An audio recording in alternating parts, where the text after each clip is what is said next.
Finally house of David का episode 7 आ चुका है। अगर आपने इसके पहले वाले एपिसोड नहीं देखे हैं तो चैनल में जाकर देख सकते हो, और वैसे भी मैंने उनकी लिंक डिस्क्रिप्शन में दे दी है। एपिसोड के स्टार्टिंग में हमें दिखाया जाता है कि राजा अकीस कबीलों की बहुत सारी सेना और दैत्यों के साथ में आगे बढ़ रहा है। उनसे मुकाबला करने के लिए सॉल सिपाहियों को इकट्ठा करता है। डेविड का भाई कहता है कि मैं युद्ध के मैदान में नहीं जाऊंगा, मुझे वहां जाने से डर लगता है और आप मेरी जगह डेविड को वहां पर भेज दो। लेकिन यहाँ पर डेविड का डैड ऐसा करने से मना कर देता है और कहता है कि डेविड यहीं रहकर भेड़ों को चराएगा। डेविड काफी कोशिश करता है कि वो युद्ध के मैदान में जाए और वहां पर युद्ध करे, लेकिन उसके पिता नहीं मानते। इधर सीन शिफ्ट होता है और हमें अकीस की सेना को दिखाया जाता है, जिसमें होते हैं 4 बड़े दैत्य और उसके सैनिकों की संख्या धीरे धीरे बढ़ती जा रही होती है। वहीं इनके दूसरी तरफ सॉल अपनी सेना को जज्बा देने के लिए बाहर आता है, जहाँ पर जुड़ा कबीला इनका साथ देने के लिए 25,000 सैनिकों को अपने साथ में लाता है। दोनों सेनाएं जोर जोर से चीख रही होती है। अकीस अपने घोड़े पर बैठकर युद्ध के मैदान में आता है और वहां पर अपना झंडा गाड़ देता है, और उसके साथ में 4 कबीले के लोग अपना अपना झंडा लगा देते हैं, जिससे पता चलता है कि अकीस के पास में कितनी सेनाएं। सॉल अपने सेनापति से पूछता है कि आखिर इनके कितने सैनिक होंगे, तो सेनापति बताता है कि कम से कम 2 लाख से तो ज्यादा ही है। ये सब जानकर सॉल को कोई परवाह नहीं होती।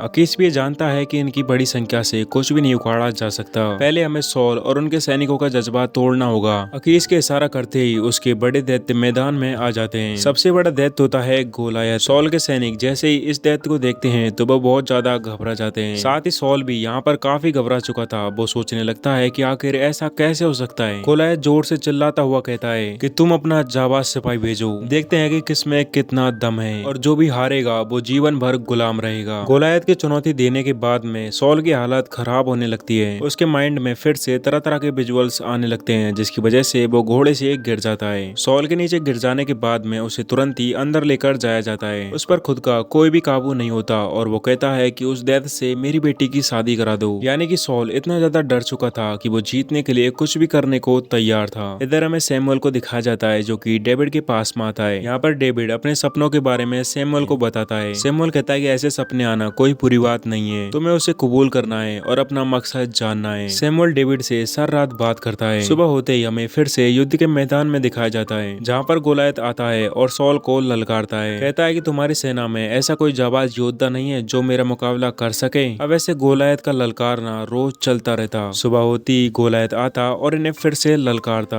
ऐसे ही दिन गुजरते गुजरते 7-8 दिन बीत चुके थे। अब रानी के पास में संदेश जाता है कि राजा की हालत खराब हो चुकी है और उनके सामने की सेना यानी अकीस की सेना के पास में दैत्य हैं, जिनकी वजह से अब उनका जीतना नामुमकिन सा हो चुका है। इस संदेश को पढ़कर दोनों राजकुमारियां भी काफी घबरा जाती है और वो फैसला करती है कि वो भी युद्ध के मैदान में जाएंगी। जैसे ही रात होती है तो दोनों राजकुमारियां घोड़ा लेकर निकल जाती है। सुबह होते ही हमें दिखाया जाता है कि सॉल वंश से कुछ कबीले धीरे धीरे जा रहे हैं, क्योंकि उनको ये डर खा रहा होता है कि हम दैत्यों से कैसे जीत सकते हैं। राजकुमारियां भी सफर करते करते अब काफी दूर पहुंच चुकी थी। सैमुअल इधर डेविड के पिता से बात कर रहा होता है। वो कहता है कि ईश्वर के अंदर जैसी आग है वैसी आग डेविड के अंदर जल रही है। उसे ईश्वर ने चुना है और ईश्वर उसके साथ है। अगले दिन गोलायत बाहर आता है और कहता है कि अगर तुम नहीं आए तो तुम सब मारे जाओगे। वही डेविड के पिता डेविड को अपने पास में बुलाते हैं और कहते हैं कि जाओ, तुम युद्ध में जा सकते हो, और तुम्हें पता है कि तुम्हारी माँ आखिरी समय में तुमसे क्या कहकर गई थी। उन्होंने कहा था कि डेविड उड़ने के लिए पैदा हुआ है, जाओ, पूरा आसमान तुम्हारा है। इधर जोनाथन के पास में डोइग आता है और वो जोनाथन से कहता है कि मुझे पता है कि तुम सैमुअल से मिल चुके हो, तुम सिर्फ उस नए राजा का नाम बता दो, मैं उसे जान से मार दूंगा। लेकिन जोनाथन उसे यहाँ से जाने के लिए कहता है। साथ ही जोनाथन रात को अपने साथ में मशहूर हत्यारों को लेता है और नींद में उस दैत्य को मारने के लिए निकल जाता है। और इधर डेविड भी युद्ध के लिए निकल चुका था।